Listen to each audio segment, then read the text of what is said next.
Hello, this is Mind the Gap, and I'm your host, Tim Dunn. Welcome to the very first in a new series of the official TFL podcast. Please mind the gap.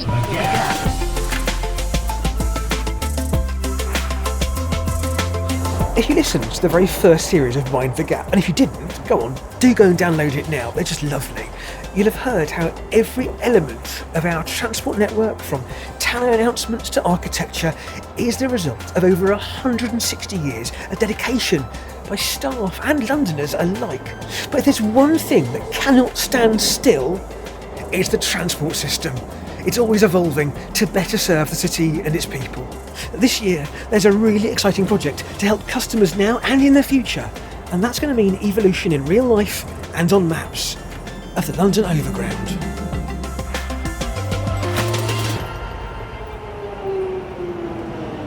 You've probably already heard that the 6 lines of the London Overground are, for the very first time, getting individual names and identities. The renaming makes the network easier to navigate. Customers had previously said that, although everyone loves that lovely orange colour of the Overground, when all 6 lines are that same colour, and it's all just called Overground, it's a lot harder to figure out which bit you need to get on to get from A to B.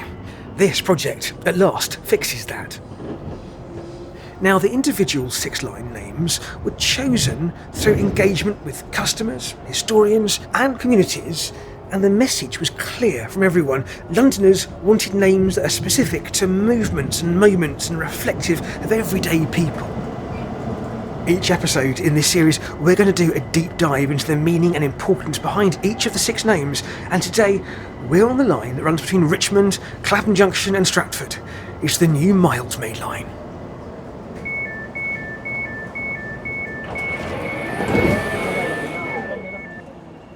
We've just got off the train at Dalston Kingsland on what is now the new Mildmay line to discover the story of a small but incredibly important charitable NHS hospital with a long history of helping Londoners in need.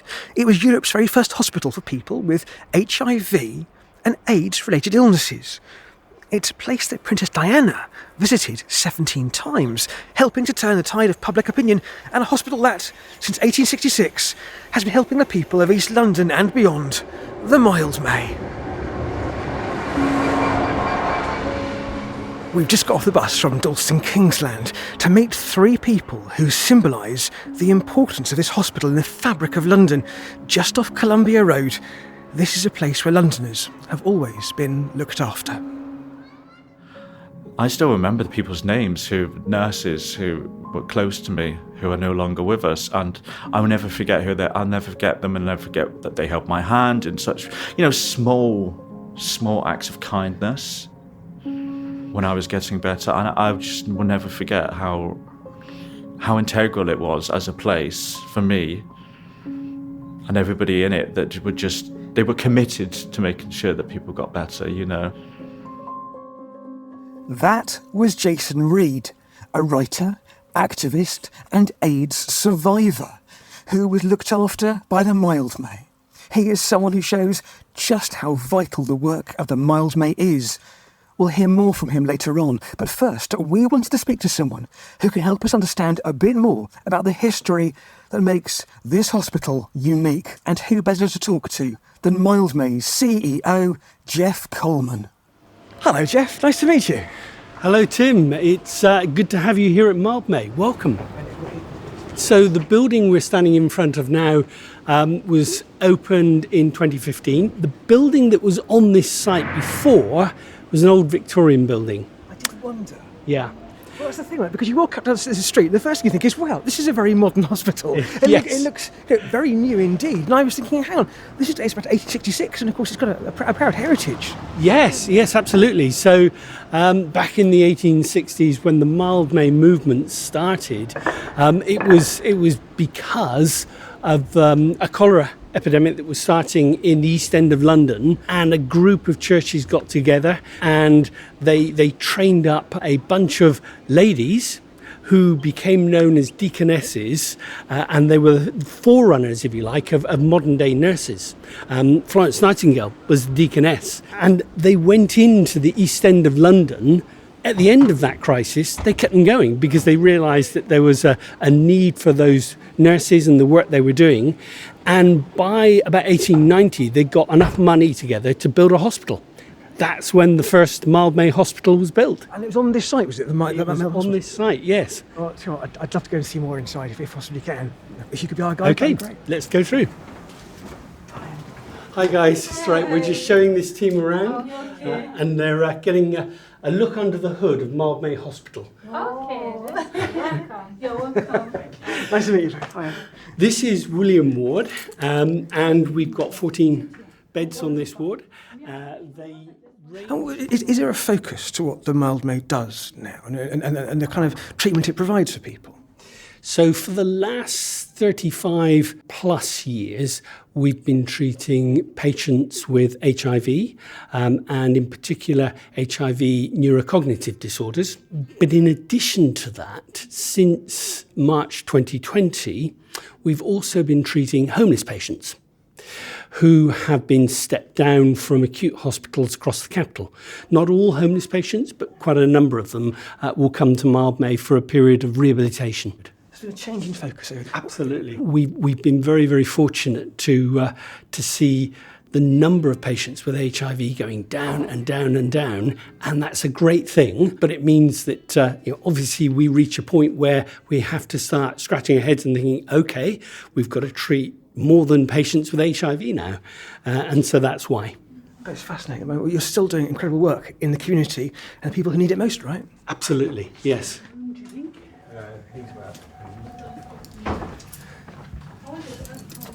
That's a day room. There's one of those on each ward, so patients can go in there when they're not out in the garden or off-site. And there's a garden as well, of course, out the back. I mean, Yes. it's a very pleasant environment here, isn't it? Right in the middle of a really very busy area. Yes, absolutely. It's a bit of an oasis in the East End of London. And it is interesting how the hospital has had tremendous support from the community over the last 150 plus years, from the early days when they set up the original project with the Deaconesses. That time it was focused on the East End of London, Hackney, Shoreditch, the whole kind of Tower Hamlets area. More recently, as its services went into HIV treatment, we became the first AIDS hospice in Europe in the 1980s, so we were getting patients from all over the country. Right, so going back down here to reception, why did Mildmay become the first hospice in Europe? I mean, why here in this corner of Shoreditch, in this part of London? So the decision almost got made for them because the NHS came back to Mildmay and said, we have a problem. We have all of these people who are dying of this disease called AIDS, and none of the other hospices will take them. Will you? And so the trustees took the question away, and very, very quickly they came back with a decision that Mildmay would treat these patients. And they recognised that by treating them, they weren't at that time meaning curing them. Mildmay was becoming a hospice, if you like, but they felt it was the right thing to do, and that's how Mildmay began its journey with HIV. And what were people saying at the time when that happened? When the trustees at Mildmay decided that they were going to open Mildmay as an AIDS hospice, there wasn't overwhelming support from everyone. And for a few years, there was a lot of work that had to be done to try and break down some of those barriers within the community. There were occasions... Local area? Yes, absolutely. There were occasions when the staff were actually afraid to walk home alone at night for fear of abuse. Fortunately, we got through that relatively quickly, and a lot of that was down to Princess Diana. The change of attitudes and opinions within the general population started with her. She visited the Mildmay when AIDS was probably at its peak within the UK, and there were a lot of patients who were dying, and she took a big step in destigmatizing AIDS by coming to the hospital and by meeting with patients. That broke down so many walls. It's continuing now, isn't it? That idea of treating those people. Yes, absolutely. Especially with the treatment of the homeless patients from across the capital. And we've got quite a reputation for, when we discharge them, not discharging them back onto the streets, but actually finding them long-term suitable accommodation. And that's down to our social work team. Yeah, that's lovely.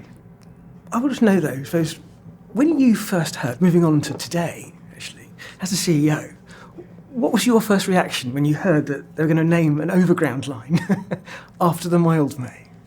We were absolutely dumbfounded.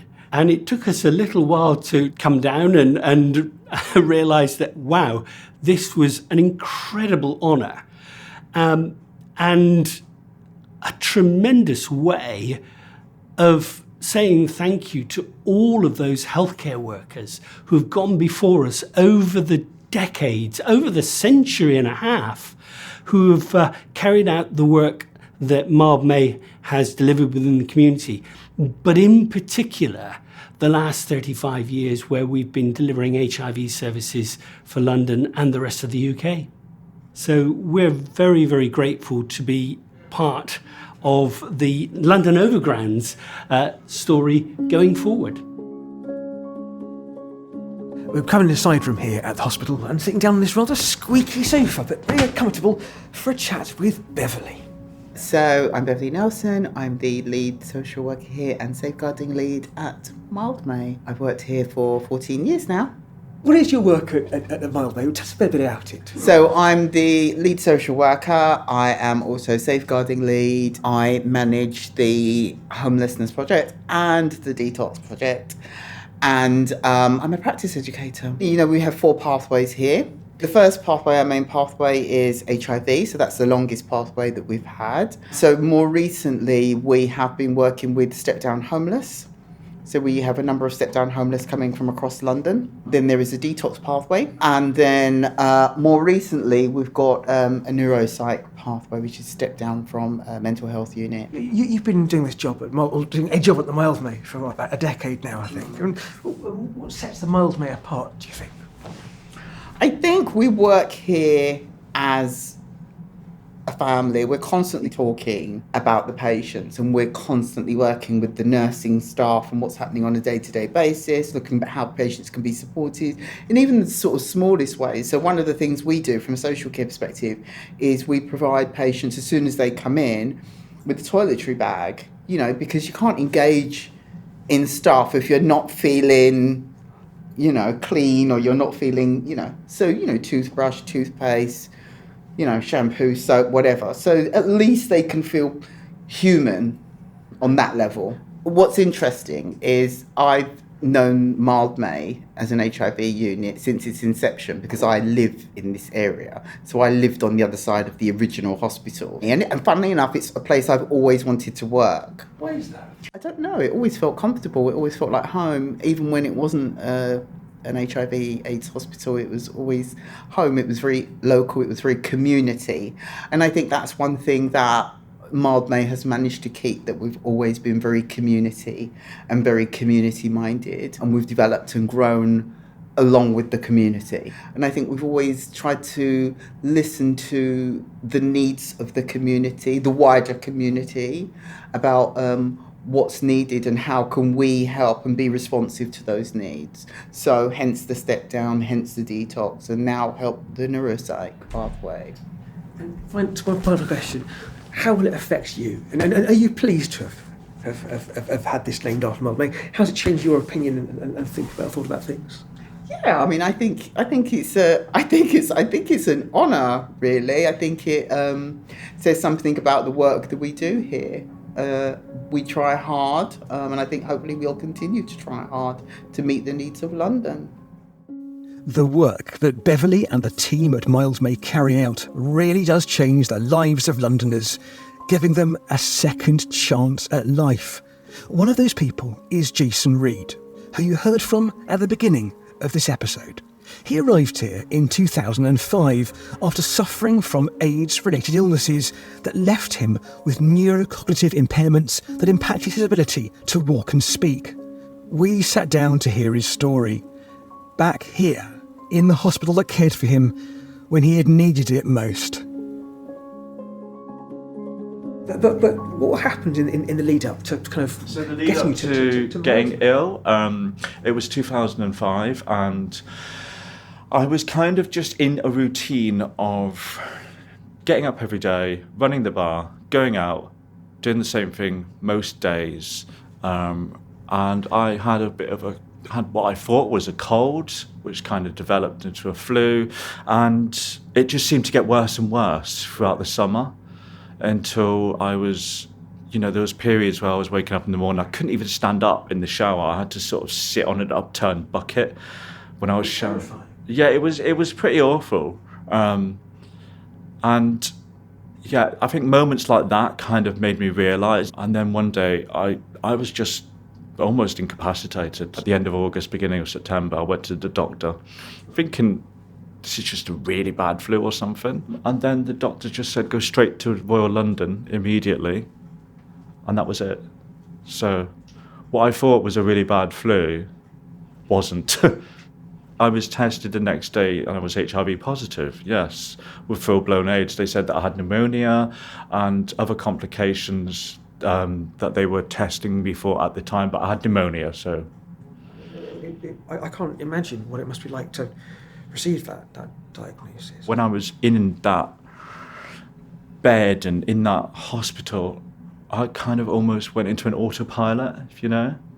I didn't think, I was just taken day by day. Pain, physical pain, I always think it comes and it's gone.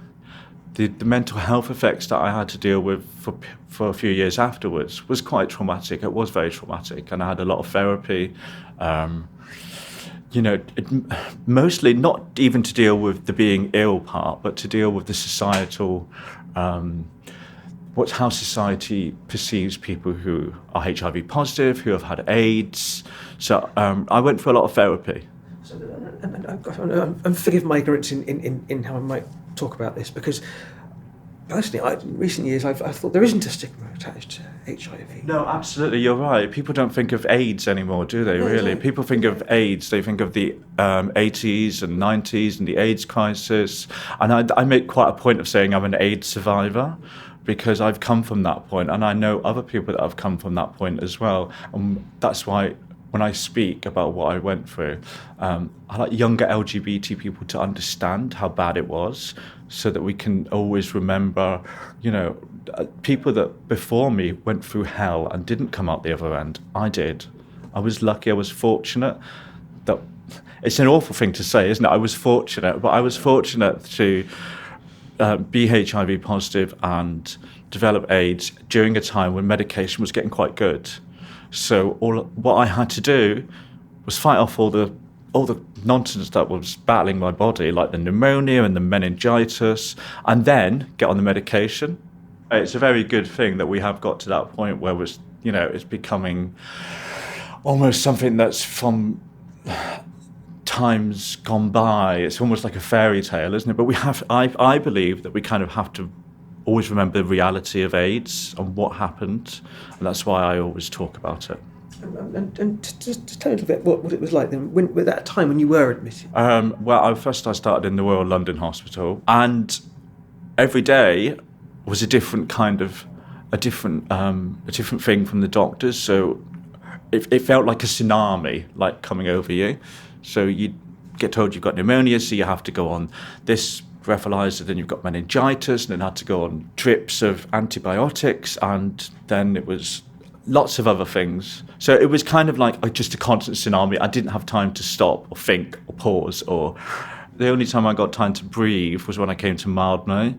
The hospital's job for me was to just make sure that I didn't die from any of these things that were attacking my body, any of these infections.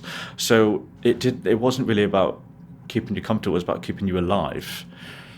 So when I got to Mildmay, after I had been put on medication that I was comfortable with, it was then about rehabilitating me, making sure that I could read and write and building me up my strength again. So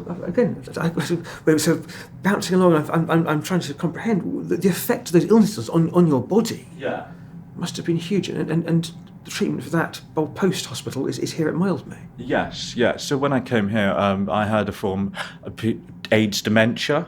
So, because I had the meningitis and I had all the other stuff, I also had something called hyponatremia, which caused psychosis. So there was a lot going on, and I came here and they rehabilitated me, and it was a totally different environment. It was about being comfortable and getting myself ready for my second life, as it were. It's just somewhere that's always going to be in my heart, and I'm always going to stay connected to it. And when one of my friends came and said, nobody leaves here unless it's in a coffin, that's something that always has rung with me as well, because I left here and a lot of people did leave here as well, and that's a testament to the people that work at Mildmay. That's what is revolutionary about this place, isn't it? Really, it was treating people when perhaps it was thought people couldn't be treated. Yeah.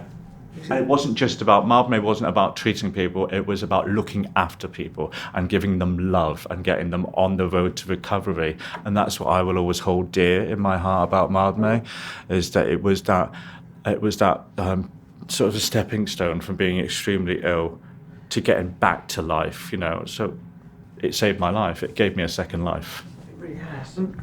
You're an output, I suppose, of the hospital, and you've lived through it, and you're living through it, but you're living outside it. But looking back, there are people coming through the system now, aren't there now? And the hospital has learnt, and the staff have learnt so much. But it continues for a different audience, perhaps, and a different set of people now, perhaps to the one that we might have previously. A different community now, perhaps, is being looked after than perhaps we might have assumed before. Yeah, absolutely. A lot of people would probably think that HIV and AIDS is now nothing. It's now just a non-issue. It's almost, especially in the Western world, it's become quite an easy issue to deal with PrEP, which is the tablet that you can take every day that can stop the HIV infection. And but there are still people getting ill. There are still people who are not tested in time, or they don't take their medication, or for whatever reason. And when that happens, Mildmay steps in, and Mildmay does some incredible work still right now. So I would say that their work is vital now still, but in different ways. The type of care that they offer has changed. So in the 80s, I imagine it was quite profound care that people needed to have, because a lot of people were dying, and it was death. And then when I was ill, it was about rehabilitation. And now, Mildmay, I continue with helping people with neurocognitive problems who come in as a result of HIV, and also homeless patients as well. So yeah, there's so much that they still continue to do, but it's just changed in different elements of how they do it. It's brilliant. I mean, it's. But how did you feel when you got told they're naming an overground line as well as part of it? Really happy. I was very happy. When I first moved to London, I used to be fascinated with the lines, and I used to look up where they came from and how how everything came about. So in my mind, that's what I will see now.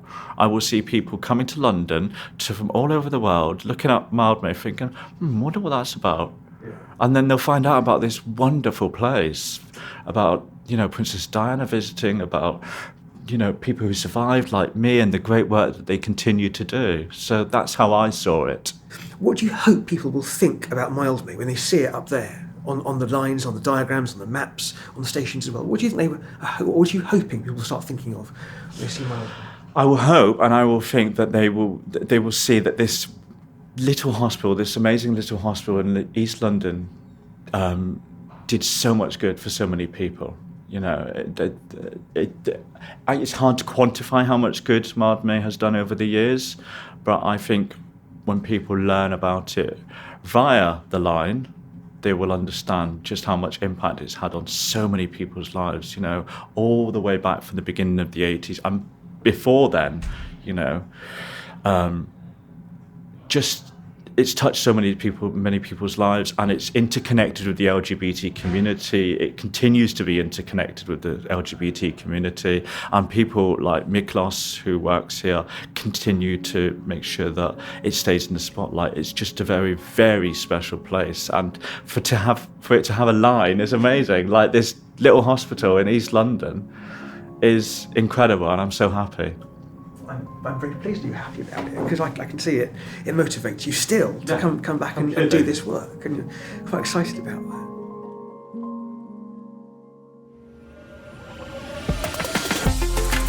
Mildmay Hospital is a truly extraordinary place. It's a trailblazer, and it's still a place willing to look after people when no one else will. It not only saved the lives of people like Jason, it's also given people dignity and comfort at the end of their lives. Every time I now board a train somewhere along this line, I'll be thinking of the patients and staff in the Mildmay who carry on this incredible legacy. Thanks for listening to Mind the Gap. I've been your host, Tim Dunn, and this is a podcast created by 1860 for TfL. The producer is Marnie Woodmead. Executive producer for TfL is Adrian Hyatt. Executive producer for 1860 is Gareth Evans, and mix is by Rowan Bishop.